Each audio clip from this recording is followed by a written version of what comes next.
안녕하세요. 매일 새로운 사연을 전하는 읽어주는 사연 라디오입니다. 구독과 좋아요, 많은 공유 부탁드립니다. 오늘의 사연 시작하겠습니다.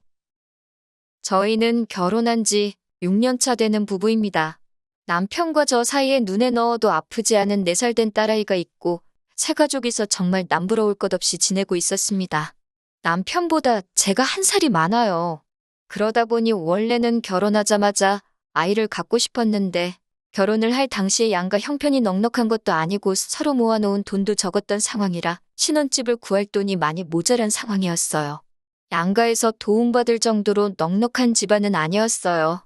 정말 최소한만 지원받아 결혼식 비용과 혼수를 했고 남편과 제가 모아놓은 돈을 가지고 대출을 조금 끼고 신혼집을 구했습니다.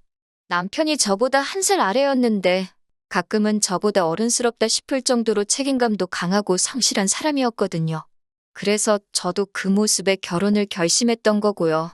책임감이 강하다고 해서 시부모님 모시고 살아야 하는 장남 느낌은 또 아니었어요. 사실 결혼 이야기 오고 가면서 아들보다 나이 많은 며느리 보는 게 부담스러우셨는지 시어머니하고 크고 작은 트러블이 있기는 했었습니다. 그때마다 남편이 항상 제 편에 서서 중간 역할을 잘해줬어요. 가족들 일에 항상 제 편을 먼저 들어주는 사람이라고 생각했는데 이 정도로 동생을 아끼는 동생 바보인지는 또 몰랐습니다. 남편한테 나이 차가 많이 나는 여동생이 있어요. 저도 3살 차이밖에 나지 않지만 여동생이 있고 우애가 좋으니 남편이 동생 아끼는 게 섭섭한 적은 없습니다. 그런데 가끔 우리 기념일이나 딸아이 생일도 까먹을 때가 있는 남편인데 동생 생일은 기가 막히게 챙겨주는 모습을 볼 때면 정말 아주 가끔 그런 모습에 서운할 때가 있었어요.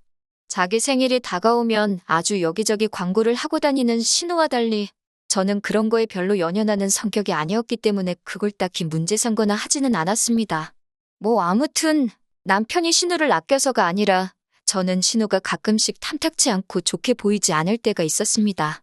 신우가 요즘 사람들 관점에서 볼 때 멋도 잘 부리고 세련되고 외모 하나만큼은 반반한 편이에요. 저도 그건 인정하는 바입니다. 남편 말로는 어릴 때는 더 예뻤다고 했으니 자라오면서도 얼마나 이쁨 받으며 살았을지는 안 봐도 비디오더라고요. 그런데 제가 보기에는 신우가 예쁘긴 하지만 그건 일반인들 중에서 괜찮은 수준인 거지. 뭐 어디 미인대회 나가고 연예인하고 그럴 정도까지는 아니거든요. 그런데 제가 남편과 연애부터 결혼 생활 합치면 8년이고 그게 보통 짧은 세월이 아닌데 그때까지 적당한 직장도 없이 아르바이트만 하고 있는 게 좋게 보이지도 않았고 또한 신우는 자기가 버는 돈에 비해 씀씀이가 너무 해퍼 보이기까지 했어요. 남들 하고 다니는 거 다 하고 사 입는 거 사 먹는 거 사서 모으는 거 똑같이 다 따라하고 그랬거든요. 유행하는 건 무조건 다 해봐야 하는 성격이었어요. 심지어 일전에는 제주도 1달 살기를 한다면서 거기서 무슨 일을 한 것도 아닌데 1달 살기 하면서 생활비로 몇백만 원을 쓰고 왔다는 이야기를 들었을 때는 감탄도 나오지 않을 지경이었습니다. 아르바이트도 거의 카페에서 하는 아르바이트 위주로 했습니다. 툭하면 다른 직장 구하는 건 물론이고 일터도 틈만 나면 바꾸는 게 취미였어요. 허세도 심해서 운전도 할 줄 모르면서 어디 서울을 벗어나 외곽에 있는 공기 좋은 곳에서 일자리를 구해서 시아버지께서 아침마다 태워다 주고 저녁에 태우러 가고 아주 고생도 보통 고생이 아니셨습니다. 아르바이트로 번 돈은 자기 노는데 다 쓰고 시부모님 돈으로 자취하고 그랬으니 그런 신우가 좋게 보일 리가 만무하죠. 책임감 하나만큼은 장점이라고 생각했던 남편과 비교해보면 그렇게 반대일 수가 없습니다. 집안의 막내이기도 하고 나이차도 많은 편이니 오냐오냐 하면서 공주대접 받을 수도 있다고 생각하지만 제가 봤을 때는 너무 자립심도 없어 보이고 그도가 너무 지나치다고 생각했어요. 남편한테 걱정돼서 이야기를 하면 저보고 남의 집 일에 끼어드냐면서 자기 부모님이 애를 잘못 키우고 있다고 말을 하고 싶은 거냐 하면서 정색을 하길래 동생 이야기는 되도록 하지 않으려고 합니다. 그래도 적어도 남편이 독립해 나온 뒤로 신우를 계속 데리고 사는 시부모님은 신우한테 몇 번을 대어서 그런지 그나마 오냐오냐 해주는 것 같지는 않아서 저도 최대한 신경을 쓰지 않으려고 하거든요. 신우가 남들 하는 거 다 따라해야 하고 남들한테 자랑하기 위해 허세 가득한 삶을 살고 있다 보니 씀씀이가 보통이 아니기도 합니다. 그런데 가장 큰 문제는 신우의 씀씀이었죠. 일단 한 번 갖고 싶은 게 있으면 그걸 어떻게 돈을 아끼고 모아서 마련하겠다가 아니라 일단 그냥 지르고 보는 성격이었다는 거예요. 일단 카드빚을 져서라도 그 물건을 먼저 사놓고 다음 일은 나중에 생각한다는 거죠. 한 번은 1,000만 원이 넘는 가방을 질러가지고 돈을 못 갚겠다고 아버님한테 떠넘긴 적이 있다고 합니다. 시어머니한테 다급하게 전화가 와서 보니 아버님이 아주 신우 머리카락을 다 잘라놓겠다고 신우를 쥐잡듯이 하고 있길래 남편하고 같이 아버님 뜯어말리느라고 생고생을 한 적이 있어요. 그때 남편이 저보고 저러다가 아버님이 신우 잡겠다고 일단 우리가 해결해주자고 하길래 그렇게는 못해주겠고 내가 다른 방법을 강구해보겠다고 한 뒤에 제가 아는 지인 통해가지고 신우가 사놓은 가방을 신우가 산 가격보다 조금 더 싸게 해서 팔아버린 적이 있습니다. 조금 손해는 봤지만 생돈 날리는 것보다 조금이라도 건지는 게 낫겠다 싶었고 어찌됐든 애물단지가 될 뻔했던 가방은 없애버렸으니 다행이었죠. 그때쯤 저는 솔직한 마음으로 누군가가 신우 씀씀이에 대해 좋은 충고를 해줬으면 싶었어요. 암만 신우가 예쁘다고는 하지만 이제 30을 바라보는 나이인데 그 미모가 평생 가는 것도 아니고 요즘은 남자들도 야가가지고 결혼할 때 이것저것 다 잰다고 들었거든요. 얼굴 이쁜 거 하나만 가지고 시집 잘 가는 사람도 있지만 말씀드린 대로 신우가 그 정도로 절세미인은 아니었고 학벌도 보통인데다가 모아놓은 돈 없이 직장도 변변찮다 보니 내심 걱정이 되기는 했습니다. 남편도 속으로는 알고 있는 것 같은데 워낙에 제가 되었든 누가 되었든 간에 다른 사람이 동생 이야기 하는 걸 싫어하다 보니 말도 꺼내기가 힘들었어요. 그러다 하루는 날짜가 정확하게는 기억이 안 나는데 한 20일쯤 되는 날이었습니다. 모처럼 신우가 저한테 연락이 왔었어요. 생활비가 없어서 힘들다고 저한테 10만 원만 빌려줄 수 있냐고 하더라고요. 월급 받으면 준다고 하면서 말입니다. 10만 원이면 큰 액수도 아니고 월급날에 곧바로 돌려준다고 하니까 별 생각 없이 빌려줬습니다. 그런데 월급날이라고 생각했던 25일이 지났는데 신우한테서는 아무런 연락도 없고 다음 달 일일이 되었는데도 연락이 없는 거예요. 저도 10만 원 가지고 돈을 갚니 안 갚니 하면서 독촉하기는 싫어서 딱히 먼저 연락을 안 하고 있었거든요. 그런데 또 다르게 생각을 해보면 고작 10만 원 가지고 입 싹 닫고 모르는 척 하는 신우가 얄미워서라도 제가 전화를 했습니다.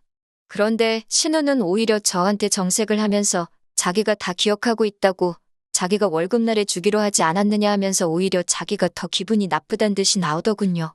월급날이 지났는데 아무 연락이 없어서 전화한 거다라고 저도 같이 화를 내니 신우가 자기 월급날은 15일이고 아직 한참 남았는데 벌써부터 돈 갚으라고 스트레스를 주냐면서 10만 원 가지고 엄청 유세를 부린다는 겁니다. 전화를 끊고 나서 신우 태도에 열이 받기도 했지만 곰곰이 생각해보니 어이가 없었어요. 신우가 저한테 돈을 빌려간 게 20일경입니다. 생활비가 없다고 10만 원을 빌려갔는데 그 말은 신우가 월급을 받은 지 고작 5일밖에 지나지 않은 상황에 이미 생활비 10만 원이 모자라서 저한테 아쉬운 소리를 했어야 했다는 거잖아요.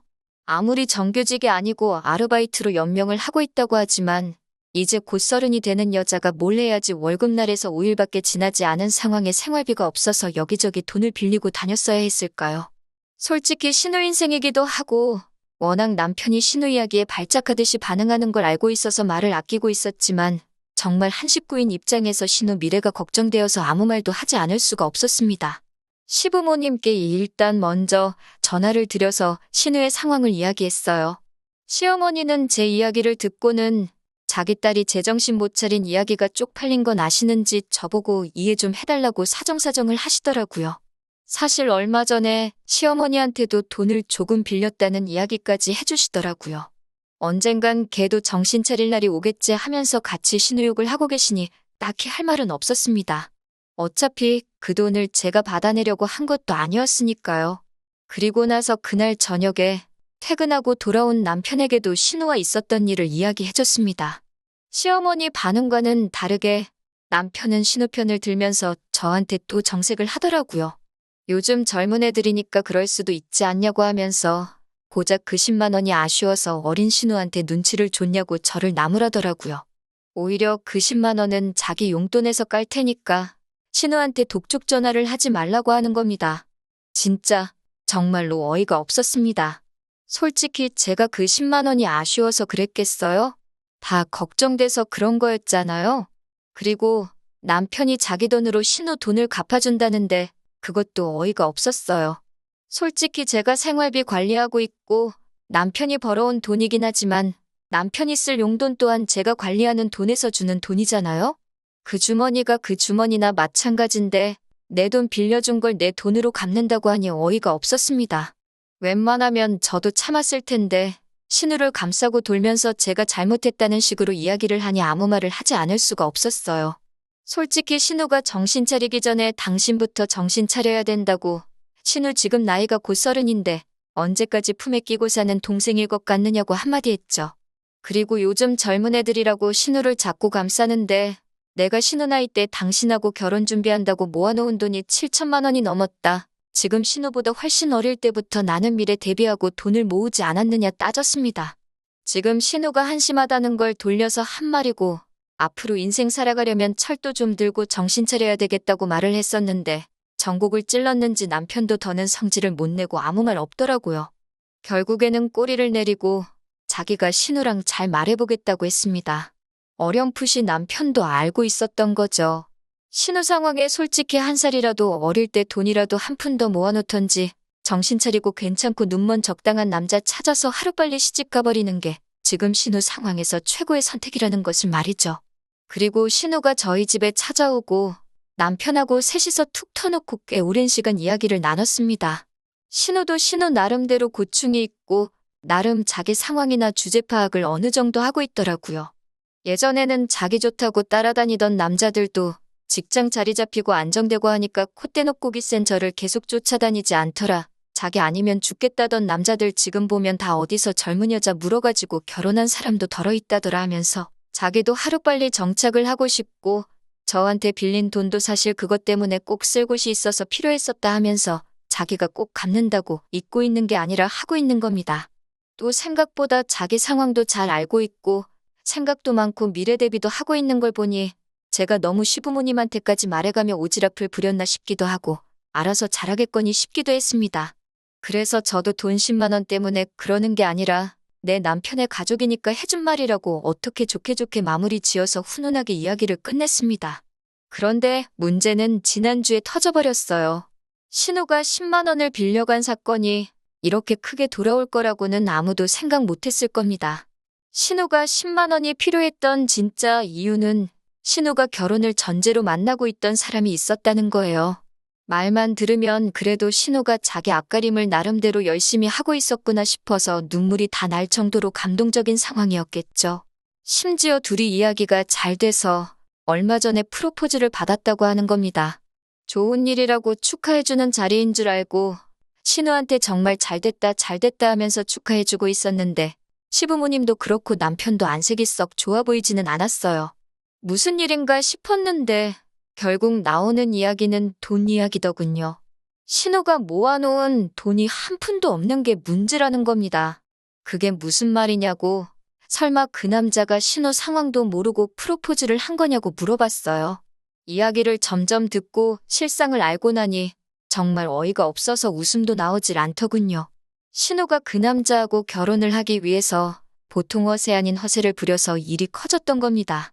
신우가 별다른 직장도 없이 아르바이트만 전전하고 있는 걸 시부모님이 신우한테 카페를 하나 차려주기로 했고 신우는 부모님한테 인정받을 때까지 바닥부터 구르면서 일을 배우고 있는 상황이라고 포장을 했던 거예요. 그 와중에 시부모님이 숨겨놓은 재산이 얼마다 하는 거짓말은 기본이고 자기도 젊을 때 모아놓은 돈이 몇 천만 원은 돼서 지금은 그냥 인생 공부하는 마음으로 아르바이트를 하고 있다 하는 안 해도 되는 거짓말까지 보태버린 거죠. 그러니까 당연히 그 남자는 신우의 반반한 외모도 외모지만 신우 씀씀이나 여행 다니고 하는 사진만 보고 쓸 거 다 쓰고 하고 싶은 거 다 하고 다니면서 모아둔 돈도 있고 집도 잘 사는 꿈이 있는 여자로 받아들인 거예요. 말만 들으면 얼굴 이쁘겠다, 돈 많겠다, 꿈도 있고 능력도 있겠다. 세상에 이만한 여자가 또 없을 정도로 좋은 여자처럼 들렸을 테니까요. 그러면서 자기가 개념 있는 여자인 척을 하려고 한 끼에 몇십만 원씩 하는 레스토랑 가서 계산도 척척했던 거고 그러니 당연히 생활비가 모자라서 저한테 10만 원을 빌렸던 거였고요. 문제는 그 거짓말이 계속 꼬리에 꼬리를 물어서 걷잡을 수 없이 커진 거고 결혼 이야기가 오가고 상대방 부모님한테 벌써 인사까지 드린 이 상황에 그쪽 집에서는 신우의 거짓말을 진실로 찰떡같이 믿고 있는 상황인 겁니다. 시아버지가 또 그 말을 듣자마자 뒤집어져가지고 아주 정신머리를 고쳐놓으신다고 밖에 못 나가게 또 머리를 홀랑 잘라버려야겠다고 부엌에서 가위 들고 나오시는데 신우 자초지종을 듣고 나니 이번엔 저도 아버님을 말릴 이유가 없다는 생각이 들었어요. 차라리 신우가 이번 사건으로 정신 고쳐먹고 못해도 머리가 다시 길어나올 2년 정도만 열심히 일을 해서 돈을 모으면 그래도 적당한 곳에 시집갈 만큼은 모으지 않겠나 하는 생각이 들었고 다 이게 신우가 스스로 판무덤이라고 생각했어요. 아버님이 난동을 부리기 시작하니 남편이 또 왜 그러시냐며 아버님을 붙잡는데 이번에는 제가 가만히 구경만 하고 있었습니다. 그런데 아버님이고 남편이고 이번에는 가만히 있는 저를 보고 뭔가 잘못돼 가고 있다는 듯이 지금 자기 안 말리냐, 우리 아버지 안 말리냐 하는 식으로 제 눈치를 보더라고요.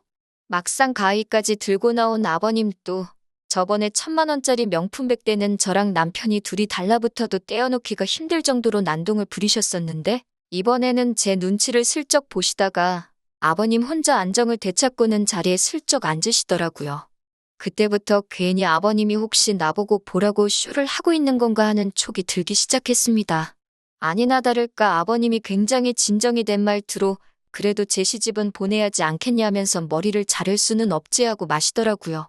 그러더니 신우한테 남편 될 사람에 대해서 한번 읊어보라 시키더군요. 신우 말에는 뭐 해외 유학을 다녀왔고 지금은 회계사 준비하고 있고 회계사가 되기만 하면 연봉이 1억으로 시작하고 어쩌고 저쩌고. 듣다 보니까 그 결혼할 남자 집안이 얼마나 대단한지는 모르겠지만 지금 적당한 직업도 없이 시험 준비하고 있는 사람으로 들렸어요. 신우가 그 남자에 대한 설명이 끝나니 시아버지께서 한숨을 푹푹 쉬면서 그래도 앞날은 튼튼한 사람이구나 하면서 어떻게 그런 남자를 만났느냐 하면서 슬쩍 제 눈치를 보시더라고요. 안 좋은 촉 때문에 저도 말을 아끼고 있었습니다. 제가 아무 말도 없으니 이번엔 시어머니가 나서서 결국 저를 이 자리까지 부르고 신우 머리까지 잘라버린다고 아주 생쇼를 하던 이유를 말하시더군요. 안 들키게 애써 돌려 말하시는데 연기하고 있다는 게 다 티가 났어요. 카페 하나 차리는데 돈이 얼마가 드냐, 그거 하나만 차려주면 시집갈 수 있는 거냐 하시더라고요. 그때 딱 알았습니다. 이참에 신우 시집 보내려고 카페 하나 차려주고 싶은데 돈이 모자라니 저희한테 손 벌리려고 저까지 이 자리에 불렀다는 걸 말이죠.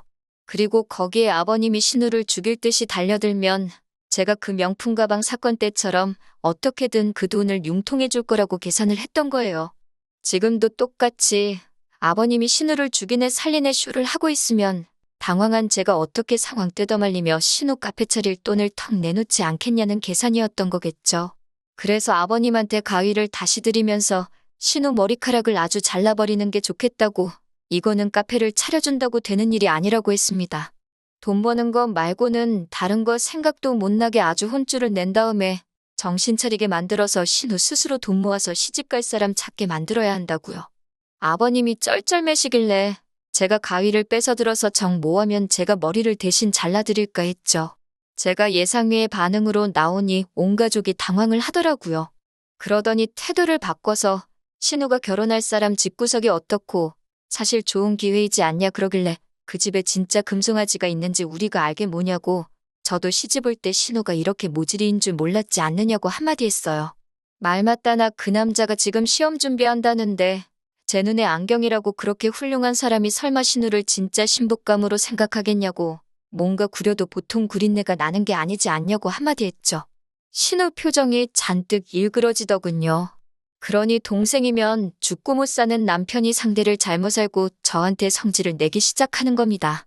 자기가 외벌이하면서 버는 돈이니 제가 관리하는 돈이라도 자기 돈이나 마찬가지라고, 그러니 자기는 곧 죽어도 지 돈으로 신우한테 카페를 차려주고 신우 시집을 보내야겠다고 선언을 하더라고요. 어디 그 돈은 네 혼자 벌었냐고, 신혼집 대출 끼고 구하는 것부터 어디로 할지 결정하는 것까지 전부 누가 있는지 기억 안 나냐고 따졌죠. 그리고 정 네 동생 시집을 보내야겠으면 네 돈으로 보내라고, 나는 그 꼴을 못 보겠으니 이혼을 해야겠다 했습니다. 재산은 정확하게 딱 반을 갈라주겠지만 재판 결과에 따라선 나는 양육권도 양육비도 전부 받아낼 거고 위자료도 청구할 테니 그렇게만 알라고 했어요. 남편이 결국 지 동생을 택하고 얼마 안 되는 돈이라도 가져가려고 한 게 반전이라면 반전이겠네요. 이혼 사유가 결국엔 우리 재산을 신우에게 주자는 거나 마찬가지였으니 파탄의 사유 또한 남편에게 있었고 다행스럽게도 양육권 또한 제가 다시 직장을 갖는다는 조건으로 가져올 수 있었고 위자료도 받아낼 수 있었어요. 차라리 잘 되었습니다. 평생을 아끼고 살아봐야 지 가족, 특히 신우 일에 발벗고 나서서 있는 돈 없는 돈 털어줄 남편이었다면 차라리 없는 게 더 나으니까요. 6년 세월이 허무하기도 하지만 지나간 과거를 후회해서 뭐 하겠습니까? 앞으로 저에게 주어진 것 감사하며 제 삶을 살아야겠습니다. 안녕하세요. 반년 전쯤에 신우 시집 보낸다고 이혼하게 된 사연 보냈던 쓰니입니다. 오랜만에 다시 인사를 드리는데 너무 깨소금 같은 소식을 듣기도 했고 제 근황을 궁금해하셨던 분들도 계셔서 이렇게 후기를 적게 되었어요. 별 이야기는 아닙니다. 재산분할도 마무리 지었고 결국 남편 쪽은 그 돈 가지고 어떻게 신우 시집을 보냈는가 봐요. 집안에 돈이 좀 있다니 그 돈을 해줘서 신우 시집 보내놓고 어떻게 그쪽에 빌붙을 심산이었나 보죠. 문제는 그렇게 결혼시켜놨는데 지금 벌써부터 이혼이기네 어쩌네 한다는 거예요. 신우가 카페 아르바이트 경력이 길기는 한데 그게 진짜 카페가 좋아서 한 게 아니었으니 운영 전반적인 부분에 대해서는 정말 아무런 지식이 없었던 거예요. 그런데도 신우는 컨설트 같은 거 하나 받지 않고 지 혼자 할 수 있다고 까불고 다니다가 돈이 줄줄 새는지도 모르고 카페를 몇 달 동안 굴렸다고 하는 겁니다. 벌써 카페는 적자는 적자대로 나고 있고 모자란 돈은 다 빚을 내서 한 건데 매출이 안 나오는데 그 돈을 갚을 방법이 없던 거죠. 그러니 결국 남편 집안에까지 손을 벌렸나 봐요. 그런데 알고 보니 그 남자도 사실 집안이 썩 여유가 있는 상황은 아니었던 거고 자식을 없는 돈 들여서 유학까지 보내놨더니 시험은 합격도 못하고 있는 상황이었고 어떻게 빨리 장가 보내서 돈 많은 처가 덕을 보면서 시험을 합격시키려던 심산이었나 봅니다. 그러면 그렇지 멀쩡한 집안 남자가 뭐하러 그런 신우한테 먼저 청혼을 했겠다 싶었는데 역시나 였네요. 똑같은 사짜 집안끼리 만나서 돈은 돈대로 까먹고 그나마 유일한 재산이나 마찬가지던 카페를 무능한 신우가 운영하면서 반년 만에 유지가 불가능한 상황을 만들어 놓은 거예요. 빚은 있는 대로 지고 지금은 양쪽에서 사기 결혼이니 뭐니 하면서 이혼을 한 해 만에 하고 있다고 하더라고요. 남편이 양육비를 안 보내길래 무슨 일인가 했더니 자기도 죽겠다고 한 번만 살려달라며 통사정을 해와서 알게 됐어요. 진짜 너무 고소하네요. 조금이라도 잔정이 남아있었다면 안타까운 사정에 속이라도 상했을 건데 이렇게 고소한 거 보니 저도 그 집구석에 미련이라곤 일도 남아있지 않는 것 같아요. 불쌍하지도 않으니 봐줄 생각 하나도 없고 양육비 보내주는 거 늦을 생각 하지 말라고 울음장을 놓으니 전 남편이 제발 자기 좀 살려달라면서 싹싹 비는데 아주 속이 다 후련합니다. 별것 없기는 해도 제 근황 궁금하신 분들이 있을까봐 이렇게 후기 남겼어요. 저는 앞으로 더더욱 잘 지낼 생각만 하면서 지내야겠어요. 응원해주신 모든 분들께 감사드립니다. 긴 이야기 들어주셔서 감사합니다. 오늘의 사연은 여기까지입니다. 구독과 좋아요, 알람 설정해주시면 앞으로 더 좋은 사연으로 찾아오겠습니다. 감사합니다.